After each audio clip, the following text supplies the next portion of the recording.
Swat channel. Today we are being invited to the house here for dinner. ก็ยินดีต้อนรับสู่ช่องสุขสวัสดิ์นะวันนี้กันถือขับเชิญมากินข้าวแมงน้ำที่บ้านพี่เนาะ Let's go see who are we meeting up tonight นะมาเบิ่งน้ำกันเนาะว่าเป็นใครเนาะที่ว่าห้องมันมีข้าวแมง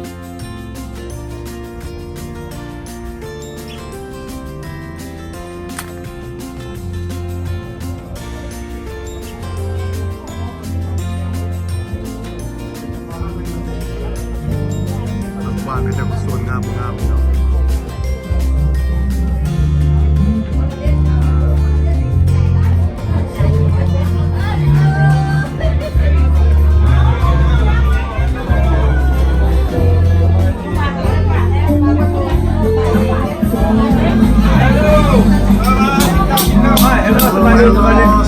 สบายมาแบบวิดีโอเลยดิเวลาสบายเลยเนาะนี่เรามาพบหน้าพบตากันดิสบายเนี่ยสบายดี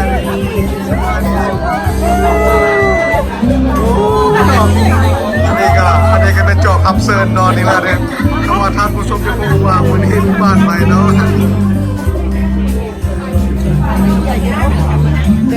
กินแล้วแหละ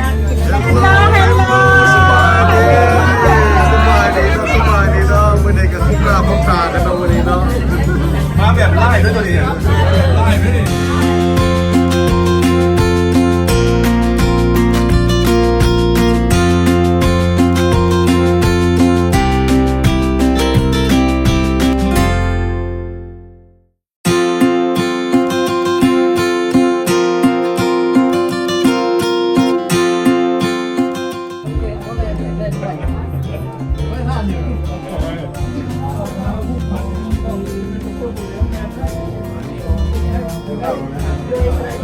ในเมื่อที่ว่าเขามาบ้านคนลาวเนาะประเพณีของเราต้องมีพาเข้าต่อทับทีไร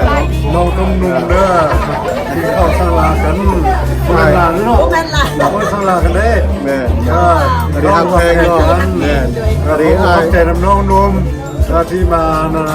ต้อนรับอย่างโอ้ยังพิเศษเลยกันจะบอกเนาะไปกันใดก็กินข้าวไปกันใดก็กินข้าวเพื่อความรับเนี่ยกันเนาะขอบคุณครับเต็มมาทุกคนเด้อนี่อายเพิ่งมาเดินทางมาจากทางไกลเนาะอายเพิ่งเดินทางมาจากฝรั่งเนาะมายามไปเชียงใหม่จะนะเขาเบิ่งว่าทีนี้เนี่ยเขามียังเลยเนาะเบิ่งเขากินเนี่ยเป็นเห็ดเนี่ยเนาะลายอันนี้ก็เป็นอาหารลาวเนาะวันนึงเรามีโอกาสได้แชร์กันอาหารลาวภาษาลาวจะเป็นแบบนี้ล่ะอันนี้กว่าอยู่นี่มื้อนี้ก็มีพิเศษอยู่เนาะอันนี้แม่นาคือสิแม่ลาบเทาเนาะอยู่นี่เนาะมีลาบเทาต่อมากับแกงนกแกงนกไม่วันนี้เนาะอมแย่เนาะอมแย่เป็นว่าแล้วก็มีของเลยนะฟิงเกอร์ฟูดอยู่กันโมระเอโกบันเซลเนาะแนมขับบันปวนเนาะนี่เนาะอันนี้แหละที่คุณจะเป็นไม่ครัวอยู่นี่โอ้ยไม่ครัวจำเป็นมีมัดเรามาเด้อมาทุกคนเด้อใส่กระไดมีอันนี้แม่น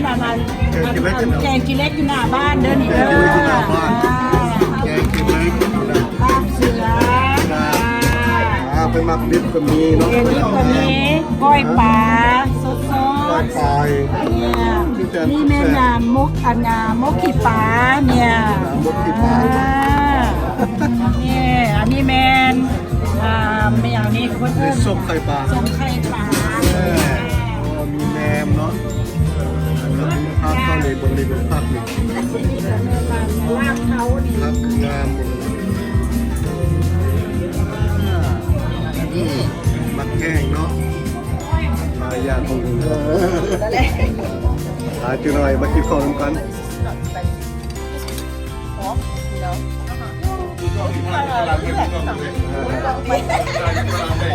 ตัวเดียวนี่ไงอันนี้เป็นนางเอกส่งยูทูบนางเอกแค่เด้ดิตัวนี้ตัวแค่ตัวนี้นะส่งยูทูบเลยว่าของแค่ตัวนี้นะเดี๋ยวมาทานผู้ส่งที่ด้านนอกเนาะยังไม่ได้ติดตามมาส่งนี่มันส่งอย่างนี้มันจะส่งสุขสวัสดิ์แชนเนาะอยู่ในยูทูบของนี่ว่าเนาะ ถ้าหากว่าทานผู้ชมมักแบบนี้ก็กรุณาอย่าลืมกดไลค์กด Subscribe กดแชร์ให้ด้วยเด้อ ผู้ใดกดแชร์ประสิทธิ์เป็นคนที่มีโชคแล้วมีโชคมีลาภทุกกล้องนะแทงเราถ่ายเห็นว่าท่านเห็นทีมเราแล้วต้องกดแชร์กดไลค์กดซับสไครบ์ ก็แม่นแล้วเว้ย มีโชคมีลาภเลยถึงไว้ลอตเตอรี่ได้เลย ได้ยินข่าวว่ามีคนอยู่แซนดิเอโกที่ลิตรแมกกามิลอยู่ โอ้ดูอีดีว่ะ แม่ละ500 ปลายล้าน ไม่เคยนะ ยังบ่รู้เลย ตัวเองยังไม่เช็คว่าตัวเห็นได้ในซึ่งเมื่อวานนี่นะ นะอยู่แซนดิเอโกก็ฟังบ่ได้เลยเนาะ พี่น้องผมก็ นู่นนี่ไปเลยมี กดดูดู อันนี้ผมมีโอกาสนำเพิ่นเอาเขาบ่ได้ซื้อผมนะ ดูเดี๋ยวผมมักเลยเนาะ โอ้ เมกา ดีซื้ออยู่นี่แต่ว่า This ได้ไป might เช็ค be อยู่ this might be a winning ticket ไม่มีดึงดงว่าเนี่ยที่ the big one จะเช็คกันนะไปเช็คจ้ะ อันนี้ก็เนาะประเพณีของบ้านเราเนี่ยเขาต้องมีพระเข้าสามัคคีแบบนี้เนาะและศิลาที่ว่ามีพี่น้องมายามประเพณีบ้านเราก็ยังแบบที่ว่ายังบ่ลืมเนาะถึงว่าเราสิอยู่นอกประเทศคือกันเนาะอันนี้ก็มีพระเข้าสามัคคีสิ่งแบบนี้เนาะก็มีนั่งนํกันสิละเนาะ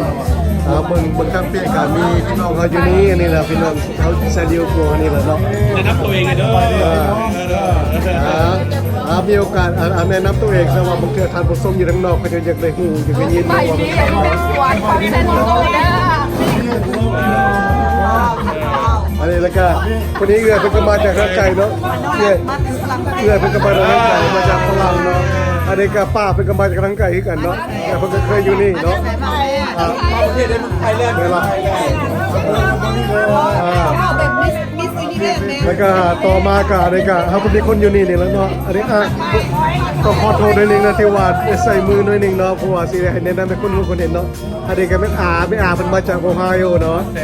แสงแล้วก็เพิ่นก็มาจากเพิ่นมาจากฝรั่งเนาะอันนี้แม่ครัวประจำอยู่นี่อันนี้ก็พี่น้องเขาอยู่นี่ล่ะนี่ก็น้องแซอยู่นี่เนาะต่อมาแล้วก็มีนาสาวทุกคนโอ้ยน้องคนนี้ดีใจหลาย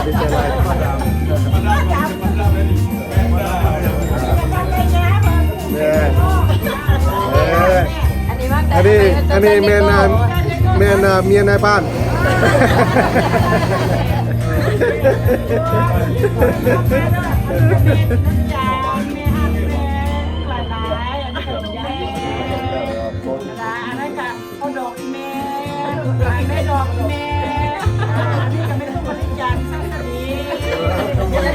เข้ามามันแม่ไผ่ดอนนี่เนาะแม่นักศาสนา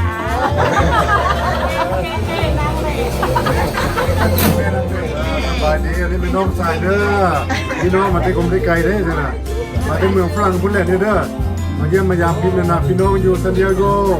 คือต้อนรับยังโอ้เป็นกันเองรถบ้าก็แต่พักแบ่งกัน เราขอบใจก็มาดิเป็นน้องกามายามแต่จากเมืองฝรั่งเนาะนี่แหละแบบซีเนาะนี่แหละเรามีความมักแพงผมมีอย่างไรเราเป็นความมักแพงยังมีน้ำใจให้กันเนาะวันนี้ก็ดีใจหลายเนาะที่ไม่นี่ก็ลืมมานี่พักยกตำจอบไม่ถึงเนาะว่าไรไม่ดี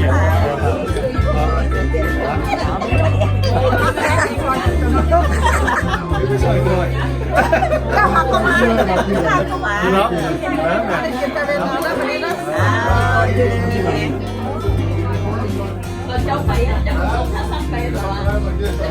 ซึ่งเราก็เป็นน้ำเลยความหวานผู้ใหญ่เราเนี่ย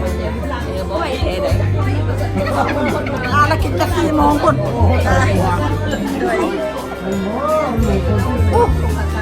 แซ่บหลายเราจอบเนี่ย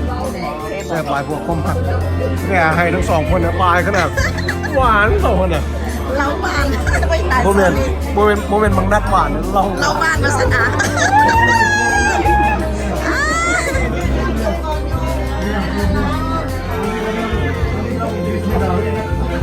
โอเคแซ่บวันนั้นเคยบ้านหวาน แซ่บไปเลยแซ่บไปเลยมื้อนี้ก็โอกาสก็ดีเนาะนี่ก็มีพักเข้าสามัคคีกันอยู่แซนดิเอโกของนี่เนาะก็เหมือนมันก็ได้มายามจากเมืองฝรั่งเนาะบอกให้ท่านผู้ชมดูว่าก็เลยมีความรู้สึกเท่าใดมื้อนี้ที่ว่ามี พี่น้องฟ้องดองกันมาพบหน้าพบหน้าเนาะ ก็ให้ครับเรื่อยได้มานะยามพี่น้องคงไปอยู่นะกรุงเทพซานดิเอโกนี่ก็คือต้นรับจากพี่น้องเป็นพิเศษก็ไปหาผู้ใดก็มีพระเข้าพระนำแต่ว่าความรู้สึกนี่คือแปลว่าบอกบ่ถูกเพราะมันล้นเลือดที่ในใจนี่นะดีอกดีใจอย่างฉันบอกบ่ถูกแล้วเนี่ยนะ ก็ดีใจในพบน้องคนนึงที่ทำที่ก็ดีใจหลายที่ว่าอ้ายมีความรู้สึกดีงามแบบนั้นเนาะละเอ้ยเด้อเราบ่ได้เอ้ยเด้อ ยินดีที่รู้จักไทยสันติอาโกทุกๆคนนะอย่าขอบใจน้ำทุกๆคนไทยสันติอาโกที่ต้อนรับด้วยความยิ้มแย้มแจ่มใสและก็ มีพระเข้าหักแพง และพระเขาหักแพง ขอบ อ ใจ ยากฟังเสียงฝรั่งยิ่งบัดเลยนะอยากฟังเสียงฝรั่งเพลงเอา ขอบใจเองก็ว่าหลายโดนที่ว่าสละเวลามานั่งอยู่หน้ากล้องส่องสุขสมบัติของน้อยหนึ่งเนาะจะได้ก็ขอเอาแล้วฮักแข่งกันเนาะ นั่นแหละนั่นแหละ ขอบใจเด้อเอ้ยได้เด้อ เป็นหลายครับเป็นหลายพี่น้องทุกๆคนที่ให้ความต้อนรับอยังเลยนะฮักเป็นกันแล้วเนาะ เพ่งก็ลานไฟอนุรักษ์คนได้มาเยี่ยมยามเซนเดกูนาที่ว่าเป็นพ่อของเจ้าก็แม่นเพราะว่าตายเอ้ยเขานี่มันไปหมดแล้วมันได้ผู้เดียวนี้อยู่สุดท้ายนะฉะนั้นจะไม่น่าให้ลูกหลานพี่น้องจำปากันไว้ให้ฮักให้แพงกันเชื้อศาสดีบ่เชื้ออะไรก็ตามเป็นเชื้อสายอันเดียวกันนั่นแหละก็ขอครับมีความสามัคคีฮักแพงกันให้ฮักให้แพงบ่ให้ถือสาข้อเมาข้อว่ากันให้อภัยซึ่งกันและกันก็ให้ฮู้พี่ฮู้น้องตัวเยี่ยมยามตามเก้าให้เป็น